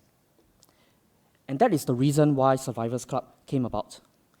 As a program under the Singapore Heart Foundation, it is advised by their partners, the Duke NUS Medical School, UPEC, SingHealth, and the SEDF. It is supported by healthcare professionals, and being conceived by survivors for survivors, Survivors Club is a voluntary, ground-up initiative that is peer-led. It aims to provide a safe and supportive space for survivors to rebuild their lives after cardiac arrest. Just as how millions of people who survived other life-changing diseases like stroke have benefited from support groups, we want our survivors to also benefit from being part of a community of people with similar experiences. The vision of Survivors Club is to be the primary support group in Singapore for survivors and their caregivers, providing a safe and supportive space to facilitate their journeys to rebuild their lives, and thereafter inspire others to do the same. This community of care has several goals. First, to connect survivors using social activities as a catalyst for positive social and emotional support. Second, to provide a platform to allow sharing of their challenges and successes. Third, to be a one-stop shop for reliable information, especially about recovery and rehabilitation, and to be able to link survivors to the appropriate and correct resources that they need. Next is to build us up as a team who can advocate for survivors and caregivers. And finally, to support and implement innovative initiatives that can benefit survivors. So we have come a long way since 2018 when we started engaging survivors. We have since started hundreds of conversations with survivors in order to understand their needs and challenges. So in 2020, we looked into our national data and we discovered that there are almost 1,000 survivors alive in Singapore today. And therefore, a support group made sense. And last year, we floated the idea at several forums, and we found strong support from voluntary welfare organizations, universities, hospitals, and ministries. So bringing together a steering committee of stakeholders, including survivors themselves, of course, we are now at this public forum to kickstart this event, to kickstart the support group. So as Singapore is resuming social gatherings, it is now possible for us to finally be able to roll out our activities. So watch this space. We have a series of activities lined up in the short and long term. And we are grateful to our funders and volunteers who are helping us realize our vision. Our activities include social gatherings like makan sessions, nature walks for our survivors. There are also health initiatives such as health talks on diet and appropriate exercise, CPR training, especially for caregivers, and also community rehab services provided by the Singapore Heart Foundation. We are currently developing a pamphlet and also infographics, and we will launch our Telegram and hotline very soon. And this is the end of my presentation. Whether you are a survivor, a rescuer, a caregiver, a healthcare worker, or you just want to help, you are welcome to reach out to us. If you have skills that may be helpful, or you want to make a donation, please also drop us a line. Because every survivor who gets a second chance at life also deserves a second chance at living. Thank you for your attention. Thank you, Dr. Ho. We will now have a short Q&A session with our specialist panel consisting of Professor Marcus Ong, Professor Sang Do Shin, and Dr. Ng Yi Ying, who will be happy to take questions from the audience on all that has been shared this morning. For our physical audience here, please raise your hand and a mic will be brought to you. For our virtual audience, please enter your questions into the Zoom chat. May we invite all three panelists to join us on stage, please.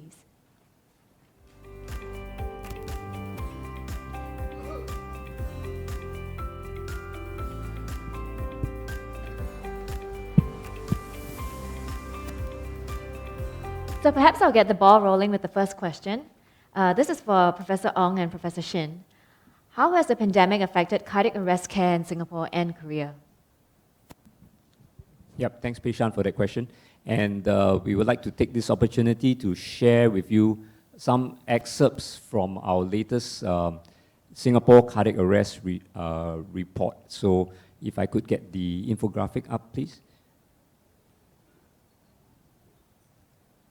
Yep, and then, so this is the data that's just hot off the press.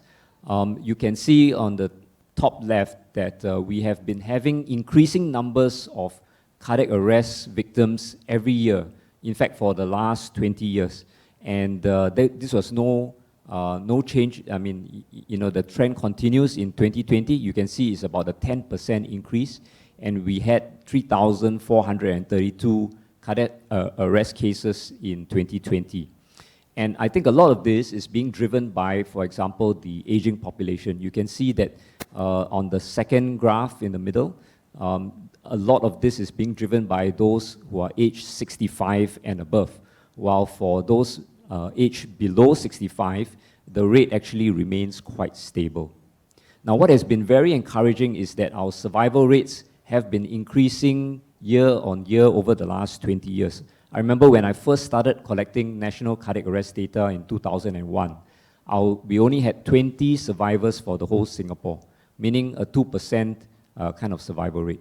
Today, you know, we had actually closer to 200 survivors, so that's a 10-fold increase in the number of survivors compared to 2001. However, do note that from 2019 to 2020, we actually had about almost 10% drop in our survival rate. And the question is why, right? So there are some possible reasons. I think we are still trying to study this and understand it. One thing that was driving it is that, as you know, during the circuit breaker and lockdown, a lot of arrests were occurring in homes rather than in public places. And typically, the bystander CPR rate in a home is actually much lower than in a public place. And the likelihood that you would get an AED is also, unfortunately, lower. And so this is actually borne out by the data.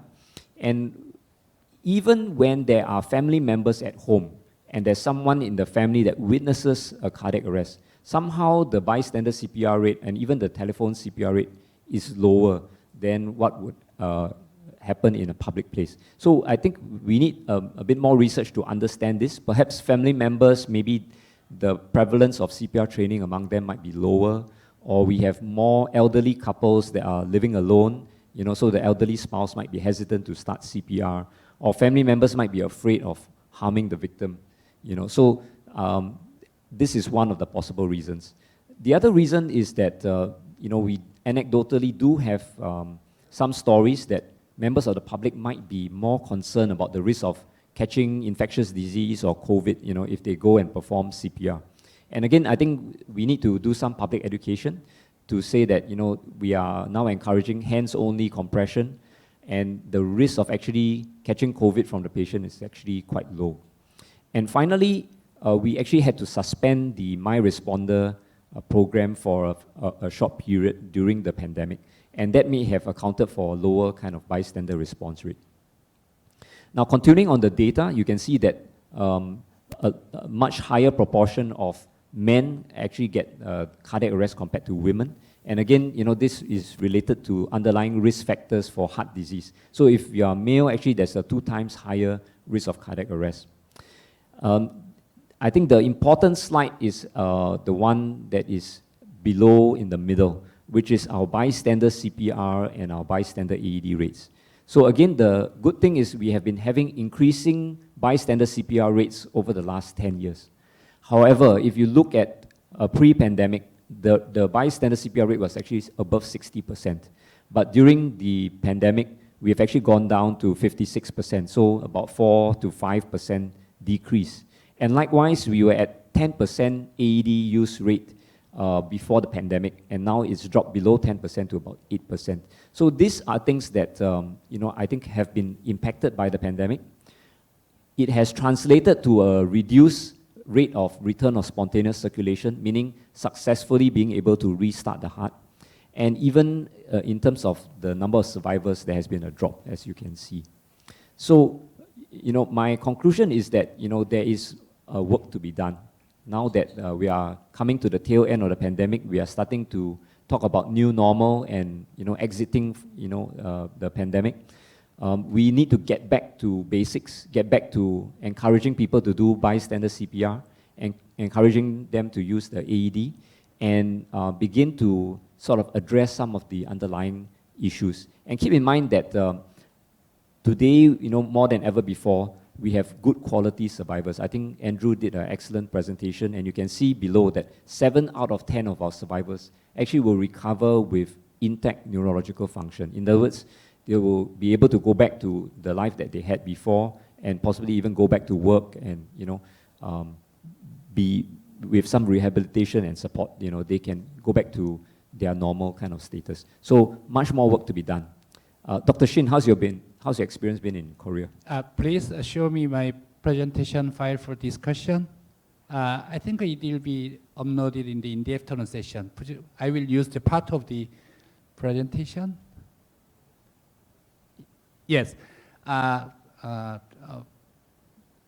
Yes, afternoon session. I think my presentation file uploaded in the afternoon sessions. Discussion file. Yes. So, very similar with Marcus Song's presentation.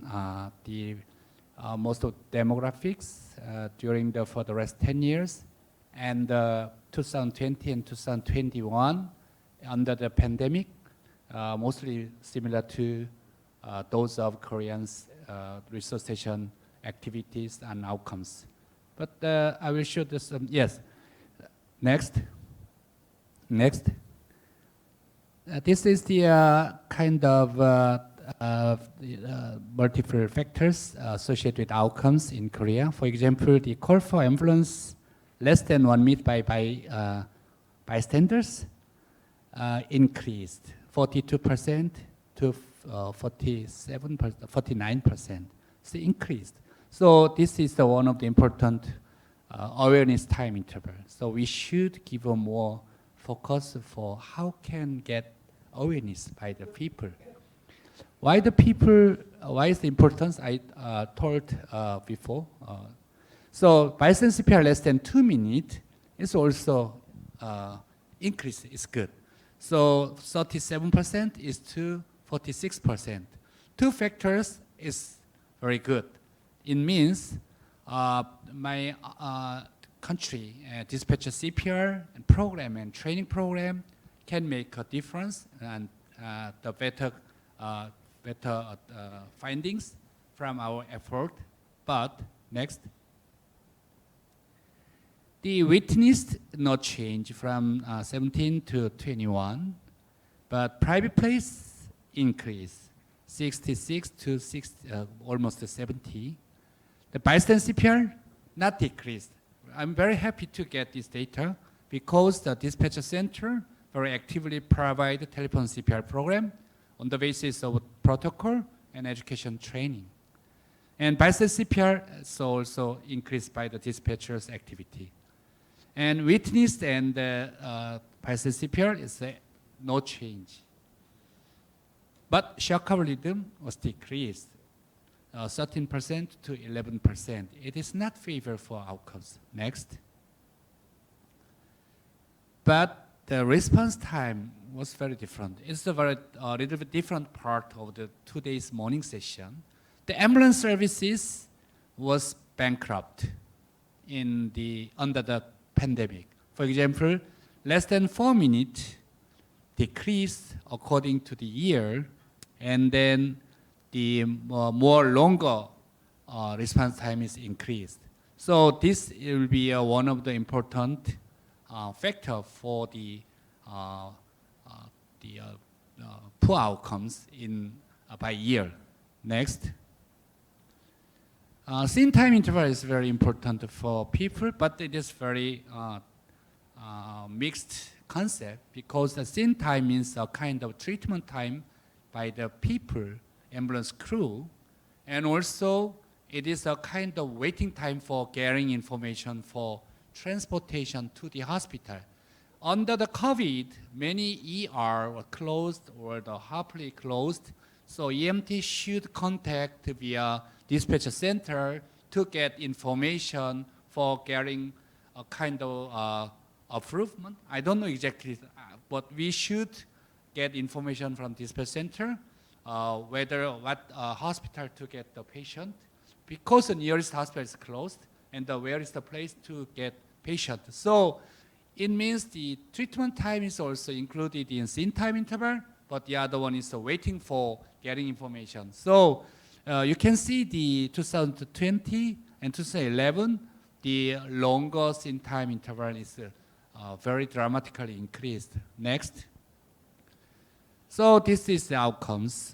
The 2021 data are from half of early 6 month data, not full year, but we can see the survival to discharge is increased or steady, 17, 18, 19, which is the orange color, but the 22, 20, and 2021 decreased.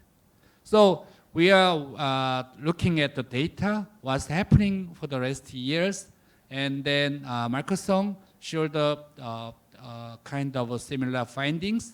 The favor factors, for example, more early recognition, awareness by our activities and implementation program, and then people more and more do CPR on the basis of telephone support, but more aging population, more private places, more non-shock rhythm occurs. So we should copy with this kind of new environment. What should be done in the next years? It is today's meeting agenda. Thank you.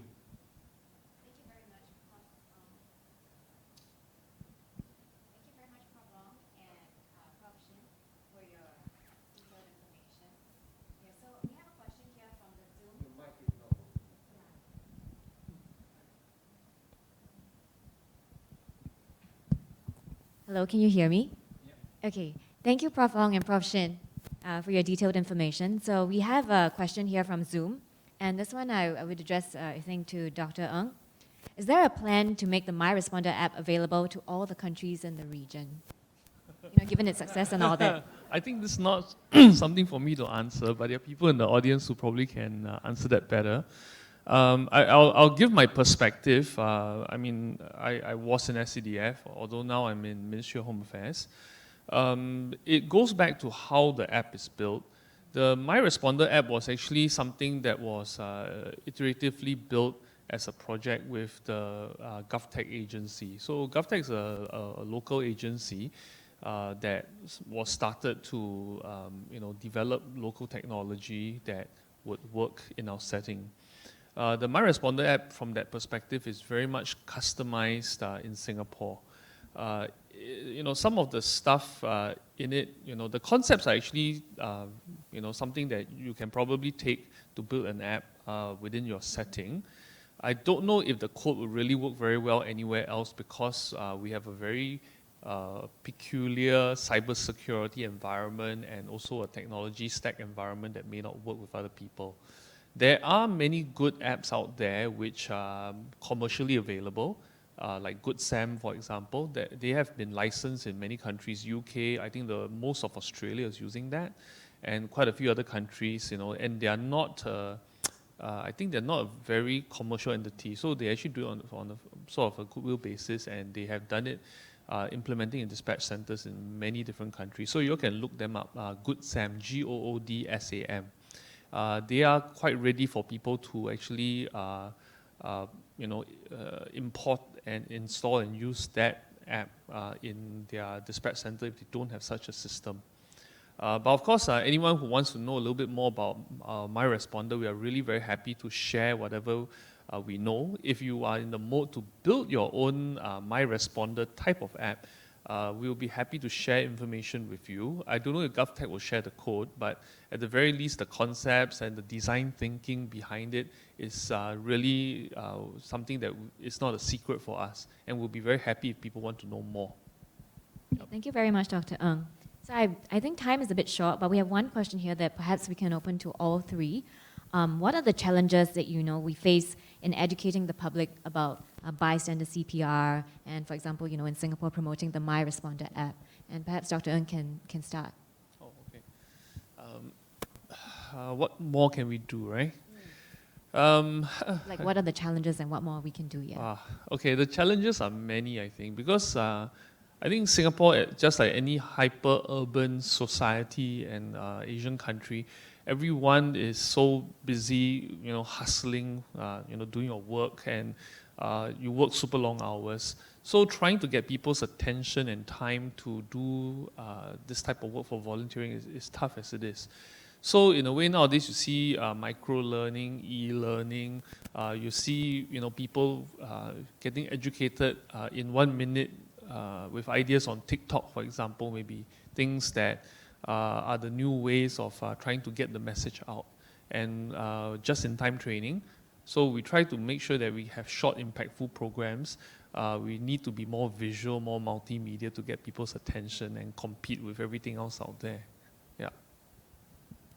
Yep, and I think, what can we do in terms of positively encouraging volunteerism and, supporting our volunteer first responders. One of the things you heard Andrew talking about was, starting a survivors club. But I think beyond just a survivors club, we also want to hopefully partner with grassroots, with ground-up organizations to actually start a CPR supporters kind of club, And the idea is that when you volunteer together and you have peer support, you can share experiences, the challenges that you face when you were trying to help with CPR, or if you actually were activated by the My Responder. It can be quite discouraging if you're alone, and maybe sometimes you meet with resistance, or you don't have success. But I think being able to have that community and being able to get encouragement from others and peers will go a long way to actually increasing the number of volunteers. This is something that we hope to do in the next few years, build up that kind of ground-up support, for life-saving, for being able to volunteer and be on My Responder or do CPR and help save a life. In Seoul, in the training for citizens usually done by the healthcare center, which is the health authority in each community, 25 healthcare centers in each community. Every year we have 200,000 people who are trained by the city. It's an amazing number for getting better outcome in Seoul. But the pandemic destroyed everything. Every healthcare center should do fight to the COVID. So now we have a few or no infrastructure. So how can we rebuild the training system? So my recommendation is that we cannot go back to the past. We should go to the future. How can you go that? I think we can really the remote training, online training, virtual training, AR, XR, and universe, metaverse. So we cannot go back to the past. We can jump to make a different way to different outcome via different technology-based new training sessions. It can make a new network for education, I believe. Thank you very much to all our panelists. I believe this is all the time we have left for now. That will be the end of the Q&A. Thank you very much to all three, Professor Ong, Professor Shin, and Dr. Ng. May I invite Professor Shin and Dr. Ng to please take your seats.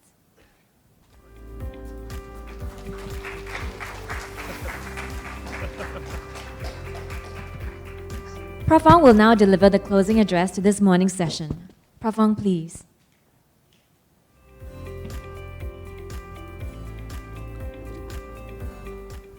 So thanks so much, for a wonderful time together. It's really great to see everyone in person, in the flesh, and especially once again, my appreciation to our survivor and volunteers, who have taken the time to come and share your experiences with us, and also our guests from both the Southeast Asian and the PAROS network, who have come all the way to join us for this event. I just want to close with a few thoughts and some call to action that we can take. So we have learned today, how we have actually been able to build and improve our response to cardiac arrest, both in Singapore and the region. We have seen how bystander CPR rates, use of bystander AEDs, and even survival rates have improved over the years, but now we face the challenge of the pandemic over the last 2 years, where we have actually seen a drop in some of these key outcomes. And it's a timely reminder that it takes a system to save a life. And we need everyone to come on board, because everyone can save a life. Whether you are a healthcare provider, or you are a family member, or someone that is just willing to help. And the risks actually involved in helping, of whether it's catching COVID, of breaking someone's ribs, or causing harm, is actually very minimal compared to the potential benefit that you can have of saving a life. And there are many opportunities that I want to point you to that you can get involved and you can get trained. So one of these is the DARE program, Dispatcher Assisted First Responder program, that is run by UPAC.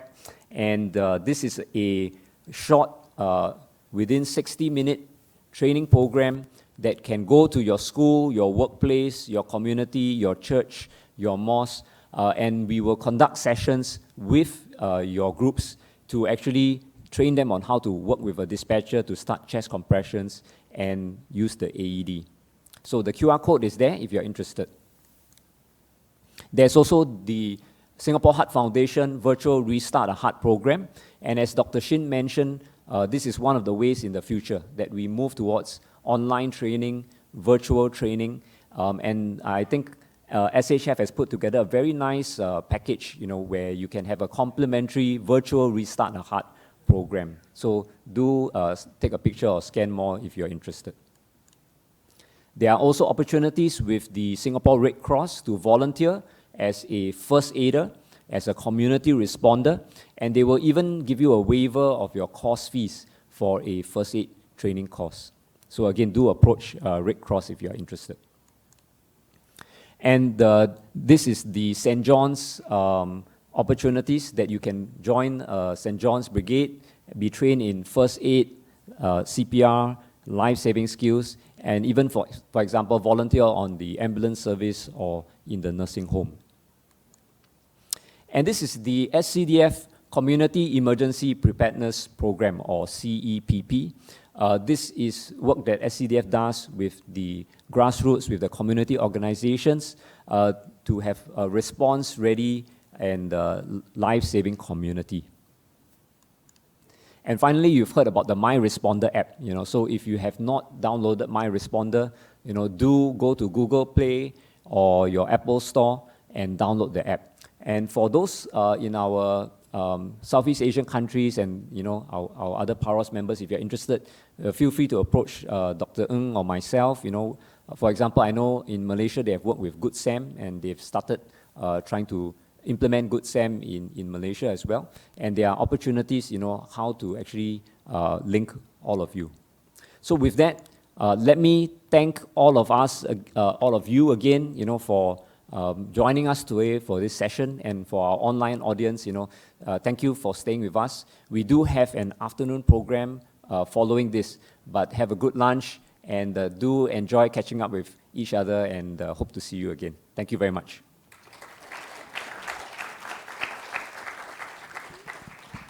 Thank you, Prof. Ong. Before we bring this morning's events to a close, we would also like to extend our gratitude to the following partners. Our sponsor, Temasek Foundation. Our official partners, Singapore Heart Foundation, Red Cross, St. John's, and the Singapore Civil Defence Force. And the organizing committee from the Unit for Pre-Hospital Emergency Care and colleagues from the SingHealth International Collaboration Office, without all of whom this event would not have been successful. For those who have registered or are keen to attend, we will begin our afternoon session here at 1:30 p.m. If you would like to collect CME points, please register for both the morning and afternoon sessions. Thank you to our virtual audience for joining us this morning, and we hope to see you back here this afternoon.